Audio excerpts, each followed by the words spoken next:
안녕하십니까, 딸기 케이크입니다. 오늘은 블랙매직 BMPCC 4K를 제가 들고 왔어요. 와, 저는 이제 레드라는 카메라를 쓰고 있잖아요. 제 카메라에 그 출시 가격이 브레인만, 그러니까 뭐 모니터고 뭐 주변 액세서리 다 띄고 가운데 이 카메라 본체만 49,500달러짜리였어요. 그런데 이 가격을 딱 보는데 지금 181만 원인가 하잖아요. 그걸 딱 보면서 야, 180만 원짜리 카메라가 뭘 제대로 찍어주기는 하겠어? 그런 생각을 이제 가졌던 거죠.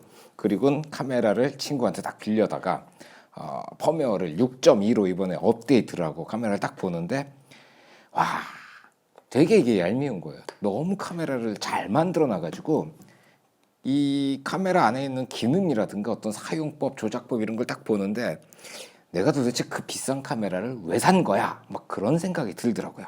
그래서 많이 이제 짜증이 좀 난 그런 상태입니다.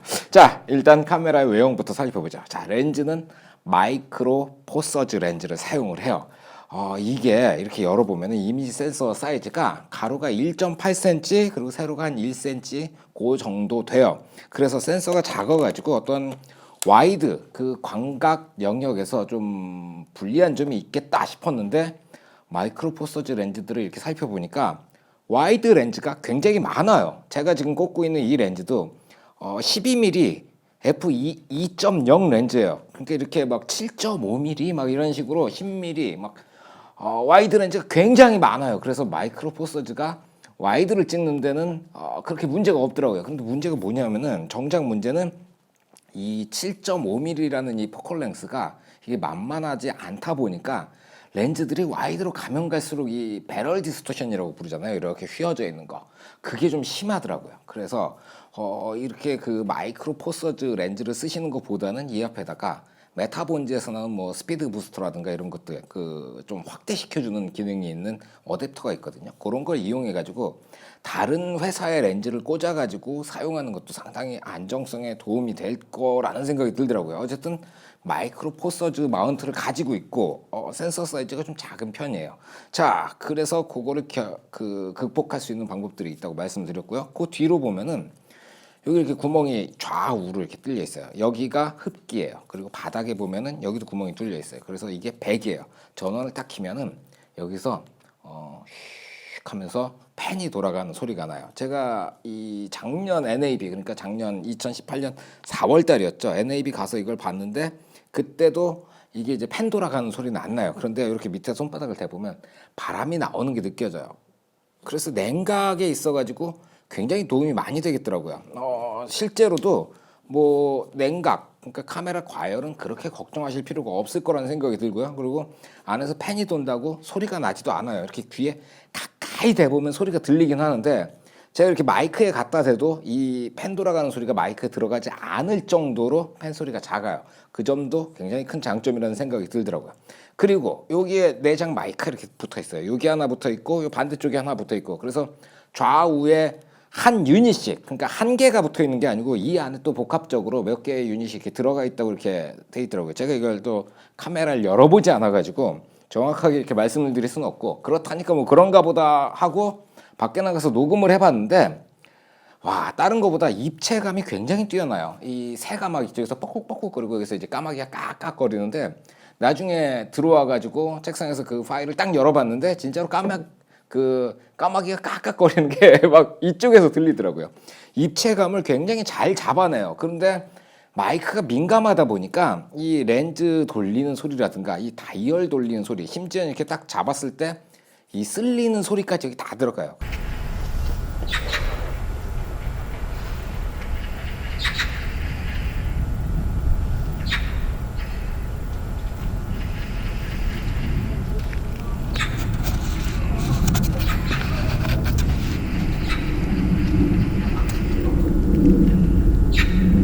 그러니까 이 마이크를 사용을 하시려면은 딱 세팅을 해놓고 뭐 리모컨이라든가 이런 걸로 조정을 해가지고 녹화를 하면은 이 마이크 좀 쓸만하겠다 싶을 정도로 마이크 퀄리티가 괜찮더라고요. 그 위에 보면 뭔가 이렇게 또 있잖아요. 요게 녹화 표시 램프라고 보시면 돼요. 자, 카메라 괜히 껐어. 자, 이렇게 해가지고 녹화를 이렇게 딱 넣으면은 여기 불이 들어와요. 그리고 녹화를 딱 끄면 여기 불이 꺼집니다. 그래서 이 녹화 표시 램프도 캠코더로서 가져야 될 기본적인 기능이니까 괜찮더라고요. 그리고 위쪽에 여기 바로 뒤에 스트랩 고리가 두 개가 달려 있어요. 딸랑딸랑 메고 다니기 괜찮을 것 같아요. 그런데 뭐 동영상 찍을 때는 이 스트랩 고리가 방해가 되니까 거의 안 쓰잖아요. 그래서 있으면 좋은 거죠. 어쨌든 그렇습니다. 자, 그리고 뒤로 넘어오면은 이 옆쪽으로 각종 터미널들이 위치하고 있어요. 제일 위에를 열면은 3.5mm 마이크하고 이어폰이 들어가는 터미널이 있어요. 이거 아주 마음에 듭니다. 그리고 그 밑으로 HDMI, 일반적으로 사용하는 제일 큰 사이즈의 HDMI가 여기 들어가 있어요. 그 아래를 딱 열면은 뭐가 있냐면은 어댑터를 꼽는 터미널, 그러니까 그 전원이 들어가는, 여기 12V라고 되어 있는데 이게 12V 딱 픽스인가요? 14.8V나 막 이렇게 그 V마운트 배터리 같은 것도 좀 들어갔으면 좋겠는데, 자, 그래서 여기 이 터미널이 이게 레모에서 만든 잭이지 싶어요. 그래서 좀 특별한 모양으로 12V 전원이 들어가고 그 뒤로 USB Type-C가 들어가요. 그래서 이걸 통해 가지고 이 메모리 카드에 들어있는 걸 컴퓨터로 옮길 수도 있겠고, 그리고 여기다가 삼성의 T5 메모리, 그러니까 일종의 이동식 하드디스크 SSD죠. T5 SSD 꽂아가지고 직접 다이렉트로 거기다가 녹화도 할 수가 있고, 그 아래 미니 XLR, 그러니까 캐논 잭 조그만 거, 그걸 여기다 꽂아가지고 마이크를 여기다가도 연결할 수가 있어요. 그리고 중요한 건 여기서 48V 팬텀 파워가 나온다는 거죠. 그래서 콘덴서 마이크를 여기에 넣어가지고 사용할 수도 있다. 그러니까 이 옆쪽 터미널의 확장성도 상당히 마음에 드는데, 일반적으로 사용하는 잭들이 아니어가지고 많이 볼 수는 없으니까 이건 특별히 액세서리 파는 데서 구입을 하셔야 되는 그런 요소들이 옆에 좀 있습니다. 바닥에 오면은 뭐 별거 없어요. 4분의 1인치 나사산 하나 딱 달려 있고, 하나가 딱 달려 있어요. 그게 조금 아쉽긴 해요. 그래서 요 두 개가 달려 있으면 이제 플레이트 같은 것들을 이제 딱 그 수평이 되도록, 렌즈랑 수평이 되도록 장착하기 수월한데, 하나가 있어가지고 지난번에 촬영하다 보니까 이게 한 미세하게 한 1도 정도 옆으로 돌아가더라고요. 그래서 요거는 케이지 같은 것들 보면은, 케이지에 이제 그 구멍 두 개 뚫리고 막 이런 것들이 있으니까 그런 애들 이용해 가지고 요 방향을 맞춰주면 될 것 같고, 자, 그리고는 배터리가 있죠. 배터리는 캐논의 E6 LP6인가요? 이게 이름이 뭐지? 맞네요. 아직까지 죽지 않았네, 기억력이. LP26를 제가 넣어놨어요. 이건 캐논 거고요.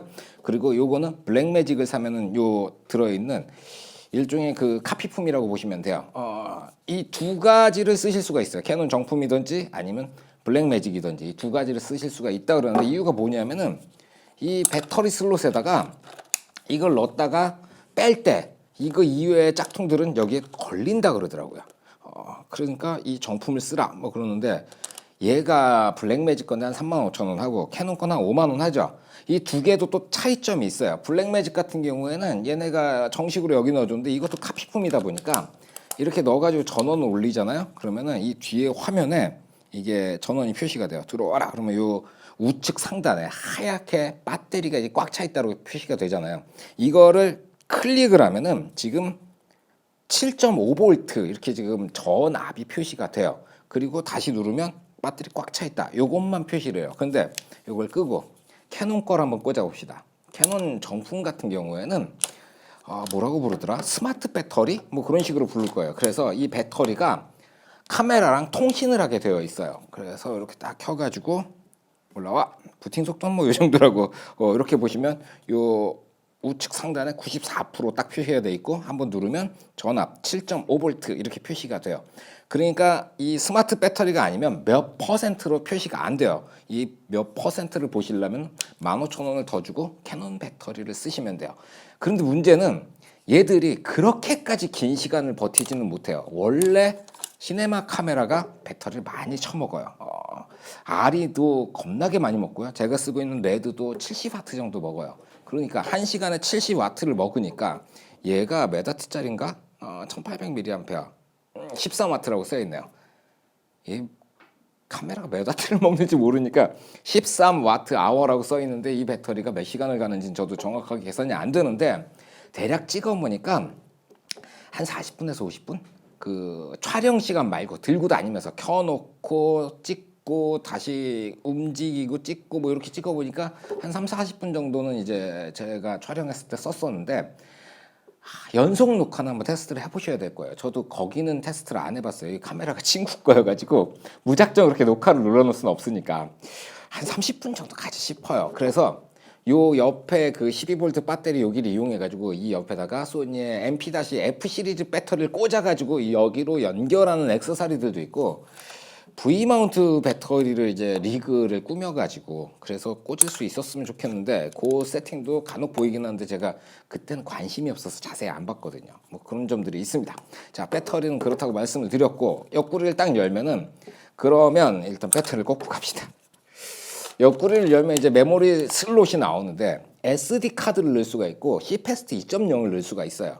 자, SD 카드는 제가 뭘 꽂아놨냐면은 소니에서 그 예전에 기념품으로 나눠준 건데 리딩이 300메가 그리고 라이팅이 299메가짜리예요. 얘 꽂으니까 그냥 별 무리 없이 작동을 하더라고요. 32기가짜리인데 이렇게 딱 메뉴를 열고 6.2 업데이트를 했다고 말씀드렸잖아요. 6.2 업데이트에서 블랙매직 RAW가 들어갔어요. 그래서 여기 밑에서 두 번째 이렇게 딱 눌러보면은 그 레코드 그래서 블랙매직 RAW 그리고 프로레스 잠깐만 전에는 이거 6.2 RAW 업데이트를 안 하기 전에는 뭐가 있었냐면요 시네마 DNG가 있었어요. 근데 시네마 DNG가 사라지고 블랙매직 RAW가 들어왔네요. 시네마 DNG가 아예 사라졌네요. 자, 그래서 블랙매직 RAW 여기로 와가지고 이게 포맷을 일단 합시다. 다시 바탕화면 와가지고 요 오른쪽 밑에 이 메모리 마크가 두 개가 있거든요. 이걸 딱 눌러서 포맷 SD 카드 이렇게 딱 돼 있어요. 이걸 누르면 위에 두 가지가 나와요. OSX 이거는 맥용이겠죠. 그리고 저는 윈도우를 쓰니까 EXPAS로 해가지고 포맷 SD 카드를 누르고 포맷 SD 카드 한 번 더 눌러주고 그리고 나서 마지막으로 3초 이상 누르고 있으래요. 그래서 포맷 SD 카드 이렇게 3초 누르면 이 동그라미가 차면서 3초가 지나고 나야 이제 포맷이 들어가요. 이건 정말 머리를 잘 쓴 것 같아요. 그냥 실수로 눌러가지고 포맷하지 말라고 이런 식으로 좀 포맷을 어렵게 만들어놨는데 어렵긴 뭐가 어려워요. 3초만 누르고 있으면 되는데 그러니까 실수로 지울 수는 없도록 되어 있는 거죠. 그래서 이렇게 돼 있고 다시 블랙매직 RAW 지금 12:1 최대 압축으로 넣어놨는데 12:1로 압축하면은 잠깐만 59.94 60프레임으로 제가 세팅을 해놨는데 59.94에서 7분 촬영이 가능해요. 가장 많이 압축했을 때 32기가로. 그러면 가장 많이 압축했을 때 64기가면은 14분. 그리고 128기가면 28분. 그리고 256기가짜리를 꽂아야 겨우 826에서 56분 정도 촬영이 가능하겠네요. 256기가에 56분. 그렇게 많이 압축하는 건 아닌데 12:1 압축이 맞는 것 같아요. 제 레드도 그 정도거든요. 제가 레드를 자꾸 말씀드리는 이유가 여기 들어있는 블랙매직 RAW는 레드하고 기술을 합작했다는 얘기를 제가 들었어요. 그 어떤 부분을 합작을 했냐면은 RAW를 압축하는 기술을 아마 레드랑 같이 만들었을 거예요. 레드에서도 이 RAW 압축을 예전부터 했었거든요. 그것 때문에 이제 소니랑 소송이 붙었었는데 누가 이겼는지 잘 모르겠어요. 레드가 이겼나? 그러니까 이런 애들이랑 합작을 하겠죠. 그래서 생각보다 파일이 크다는 거예요. 이 파일이 크기 때문에 사람들이 여기다 T5를 꼽고 많이 사용한다고 생각하시면 돼요. 파일 크기는 이게 어쩔 수 없는 부분이에요. 이건 레드 카메라는 더 미쳐요. 그래서 어쨌든 그렇다는 거죠. 3:1 압축 한번 해봅시다. 블랙매직 RAW 3:1 압축하니까 32기가로 1분 찍어요. 이 RAW를 베이스로 만들어진 카메라는 어쨌든 그 파일이 크다 그 말씀을 드렸고 그래서 C패스트나 SD 카드나 여기 T5 SSD를 꼽는 거 그거는 여러분들이 선택을 하시면 되는데 저는 아마 T5보다는 C패스트 2.0 아니면 SD 카드를 쓰는 게 더 좋을 것 같아요.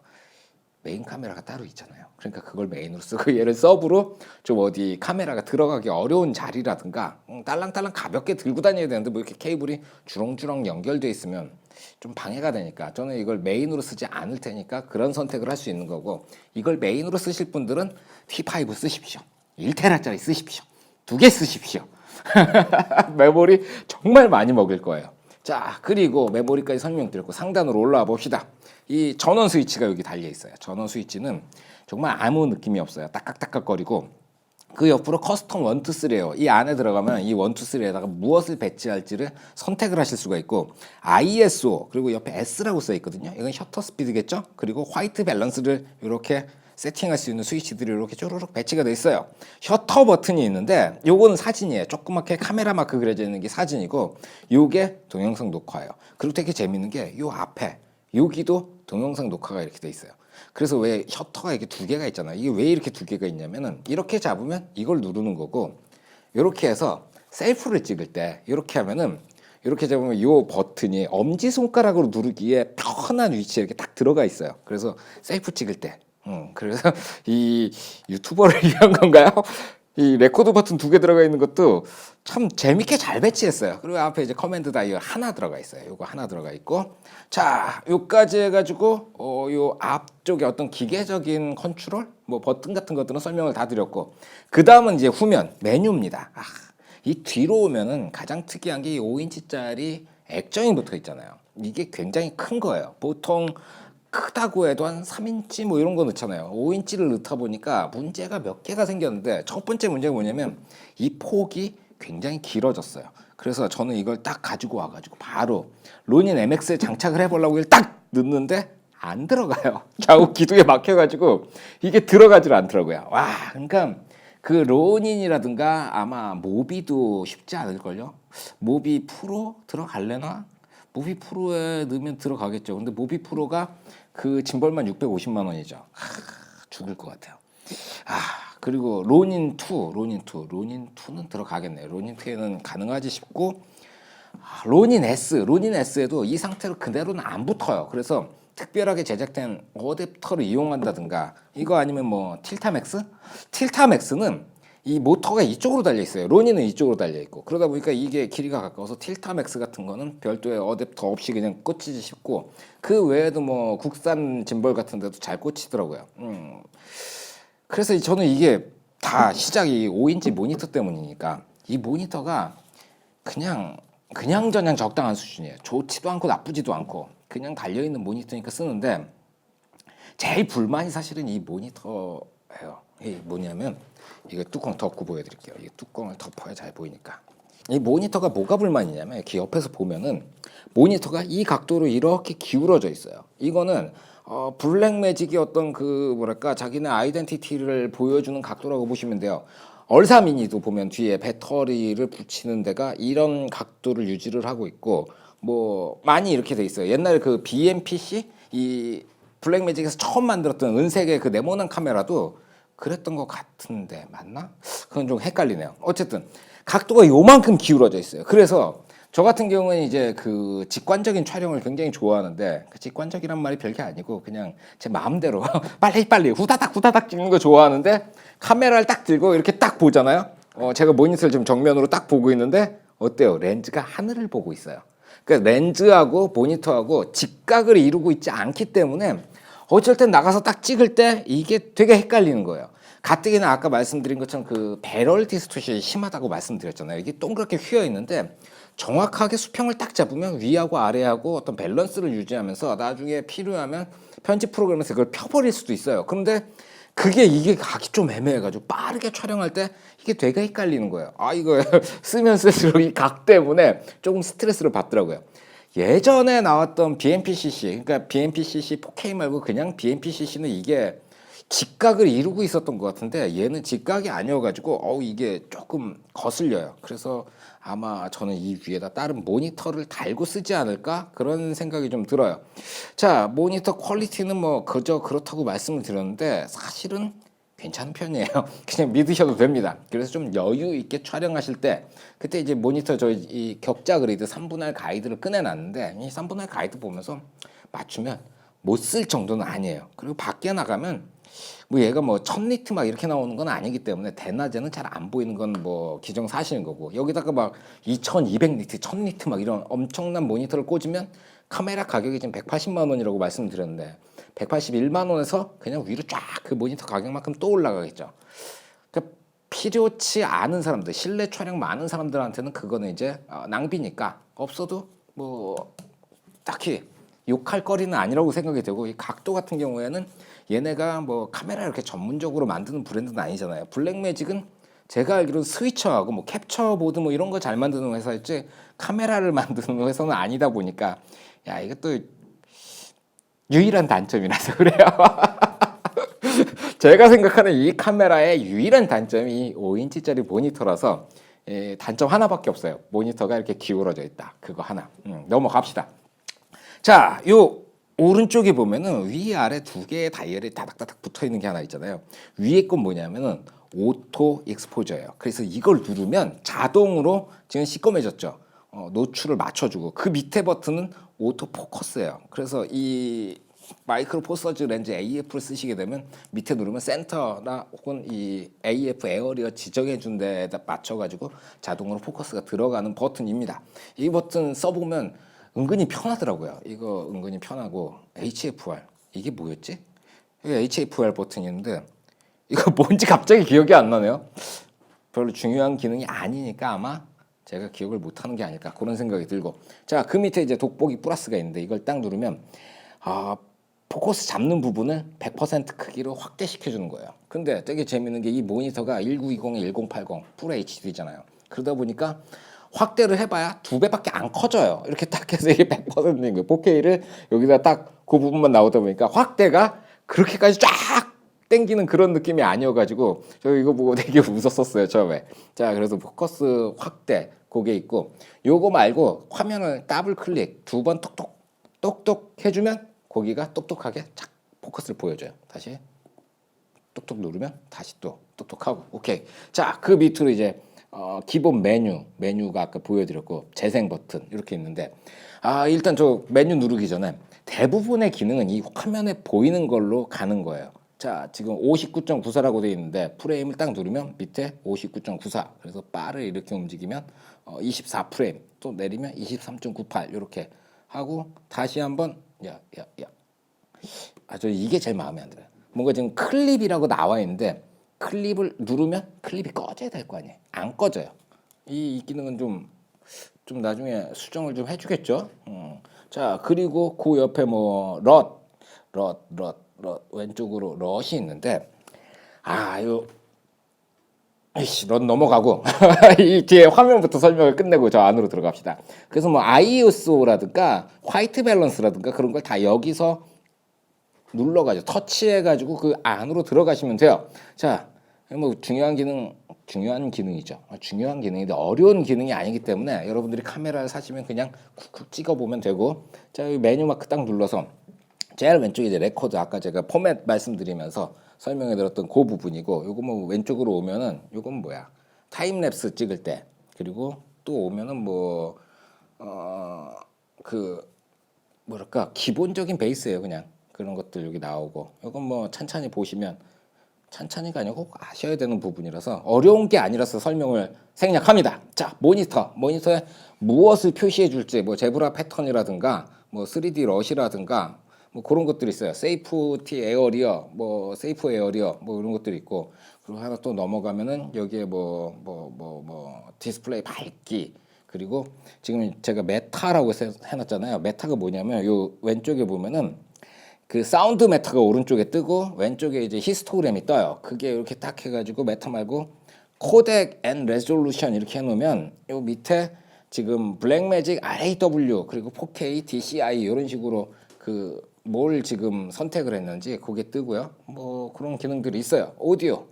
오디오는 지금 뭐 내장 마이크 이렇게 뽁뽁 들어가고 있고 뭐 이거 뭐 오디오 뭐 어렵나요? 어려운 거 하나도 없으니까. 그리고 XLR 팬텀 파워라고 되는데 그게 활성화가 안 돼요. 마이크를 꽂아야 활성화가 되나 봐요. 자, 그리고 셋업 날짜 있고요. 그리고 언어 있는데 잉글리시에서 딴 걸로 안 바뀌어요.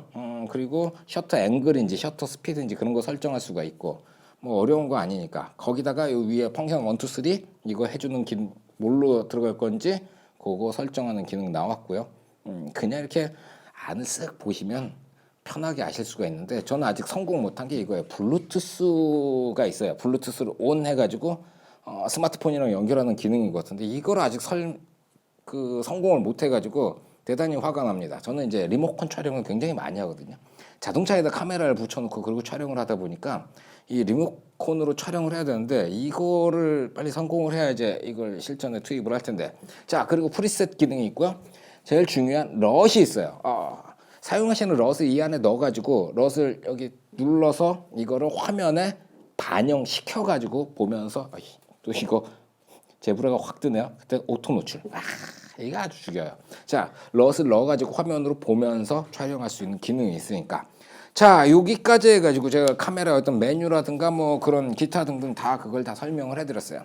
유일한 단점은 모니터가 좌우로 넓어가지고 저렴한 짐벌에 이게 들어가지 않는다는 거예요. 그거 하나 있고, 그리고 렌즈랑 모니터랑 이렇게 비스듬하게 각이 있어가지고 직관적인 촬영할 때 이게 방해가 된다는 거죠. 이 모니터가 살짝 이렇게 위를 보고 있는 게. 그런 거 빼놓고는 나머지는 굉장히 마음에 들어요. 크기가 작으면 그립이 잘 안 나오잖아요. 그리고 뭔가 이것저것 갖다 여기다 달라붙어야 될 때 그때 작으니까 붙일 자리가 없어서 고민을 하게 되는데 그 면에 있어서는 적당한 크기를 갖고 있다는 생각이 들고, 그리고 위에 이렇게 4분의 1인치 나사산이 파여 있어요. 그래서 큰 시네마 카메라를 갖다 박을 수 없는 것들, 뭐 차 같은데 차 안에다가 이제 조수석에다 저는 그 레드를 갖다 박는데 커요. 그게. 그리고 무거워요. 그러다 보니까 뽁뽁이를 3개를 붙여서 위에서 하나를 걸고 아래쪽에다 트라이포드 하나 걸고, 그리고 이래도 흔들린다 싶으면 뭔가 좀 다른 뭐 익스텐션 암 같은 걸 이용해 가지고 한 3군데 정도를 고정을 한 다음에 레드를 갖다 붙이는데, 와, 그거 붙이고 나면 그 오른쪽에 공간이 너무 빡빡하거든요. 근데 그런데 여기 위에 하나 걸고 아래 하나 걸고 가벼우니까 갖다가 딱 배치하면 엄청 수월할 것 같아요. 그래서 서브 카메라로 쓰기에도 굉장히 좋은 규모를 가지고 있고, 어떤 분들은 크다고 생각하시겠지만 저 같은 사람한테는 굉장히 작은 거예요. 이 두께부터가 작으니까. 자, 그리고 메인으로 쓰실 분들 복 받으신 겁니다. 저는 이 RAW가 되는 카메라를 갖기 위해서 제일 처음에 시도했던 게 소니의 FS7이었죠. FS7에다가 FS7이 그냥은 RAW가 안 나와요. 그리고 그 뒤에 XDCA FX7이라는 이 V마운트 어댑터 겸 RAW 신호를 뽑아주는 개를 붙여야 돼요. 그리고 나서 그 위에다가 RAW를 녹화할 수 있는 무언가를 갖다 붙여야 돼요. 그래야 RAW가 가능한 거예요. FS700은 FS7이 나올 때까지만 해도 4K 지원을 안 했었어요. 그 뒤에 4K 업그레이드를 하고 그리고 나서 또 레코더를 붙여야 FS700이 RAW 녹화가 가능했었어요. 야, 제일 저렴한 비용이 그 정도였어요. 그 뒤로 이제 막 레드 이제 레이븐 사겠다고 레이븐 1,500만 원 정도 들어갔고, 뭐 그런 식으로 이제, 야, 그렇게 생각하니까 레이븐도 그렇게 비싼 카메라가 아니었군요. 근데 갑자기 181만 원짜리 카메라가 RAW를 지원을 해요. 야, 이 리뷰 하지 말까? 갑자기 그런 생각 드는데, 이거 보고 또 사람들이 이거 사면 곤란하잖아. 그러면 저 RAW 혼자 잘 누리고 있는데 이 사람 저 사람 다 RAW를 누리는 세상이 올 것 같아서 갑자기 불안해지기 시작합니다. 어쨌든 RAW를 쓰면은 퀄리티가 많이 올라가요. 그러니까 RAW 도전을 하세요. 그거 쉽지는 않아요. 쉽지는 않은데 해야 될 길이라고 생각하시면 돼요. 이 RAW는 이게 꼭 그런 생각이 들어요. 찍자마자 그냥 그거 가지고 활용하실 분들은 이런 애들 말고 RAW 카메라 말고 그냥 캠코더 방식의 혹은 뭐 FS7이나 아니면 뭐 알파7 이런 것들 서브로 써가면서 쓰시면 돼요. 근데 이게 컴퓨터로 들어가서 작업을 많이 거치면서 조금 더 뛰어난 화질을 원하신다면 이걸 오셔야만 합니다. 그리고 얘가 이제 13스텝을 지원을 하거든요. 그러니까 제일 어두운 데서부터 제일 밝은 데까지 13스텝. 레드 같은 경우에는 제가 쓰고 있는 카메라가 16.5스텝 플러스라고 돼 있어요. 16.5스텝보다 더 나온다. 그리고 몬스트로 같은 게 17스텝 플러스라고 돼 있어요. 그 0.5스텝 때문에 이제 제가 많이 짜치거든요. 친구가 몬스트로를 쓰고 있는데 어쨌든 13스텝이 때로는 좀 부족하다는 생각이 들 때가 있었어요. 이렇게 구름이 낀 날 밖에 나가가지고 주차장에 이렇게 찍고 있는데 밑에가 보이면 하늘이 날아가고, 야, 그래서 하늘을 살리면 밑에가 새까매지고 이래요. 근데 그 정도는 이해하고 넘어갈 수 있잖아요. 그거 16.5스텝 오시려면 이거 가격이 10배가 들어가요. 겨우 3.5스텝 때문에. 그러니까 이거를 열심히 해가지고 그 컨트라스트를 낮추고 RAW를 손봐가지고 그 정도 이제 관용도를 얻어내는 방법을 스스로 찾아내시면 돈 많이 아끼게 되는 겁니다. 야, 어쨌든 제 입장에서는 좀 기분 나쁜 카메라예요. 워낙 비싼 돈 주고 샀던 RAW 카메라가 이렇게 나와버리다니. 그래서 저도 이제 이걸 서브로 쓰고 싶은데 짐벌에 안 들어가가지고 이제 조금 이거 꼬랑지가 너무 기네요. 마지막으로 뭐랄까요, 솔직히 4K 60 프레임이라서 제가 이거에 별로 그렇게 신경을 안 쓰는 이유가 있어요.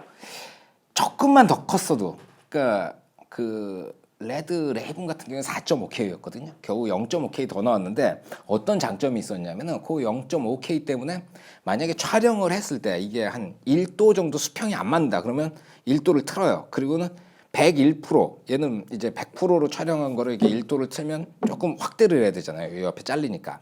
그러면 뭔가 이상해져요. 그 1% 확대하면은 영상이 깨져요. 4K 모니터가 없으신 분들은 그걸 모르더라고요.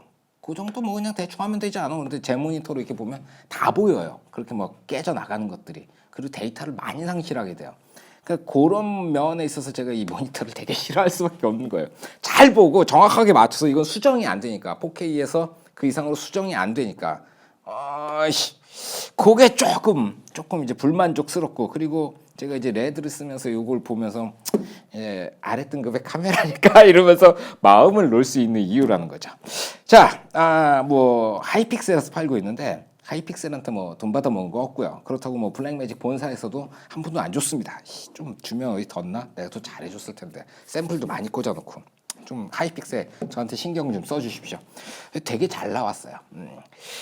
그냥 빨리 찍고 빨리 쓰실 분들한테 어울리는 카메라는 아니고 영화라든가 아니면 뭐 뭔가 좀 개인적인 작품을 한다든가 작업이 있는 사람들 그 후보정 하면서 이렇게 많이 주물럭주물럭 거리시는 분들한테는 이만한 카메라가 없어요. 그러니까 필요하시면 이걸로 달리십시오. 지금 달려야 물건을 빨리 가죠. 오늘은 여기까지만 하죠. 수고하셨습니다. 필승.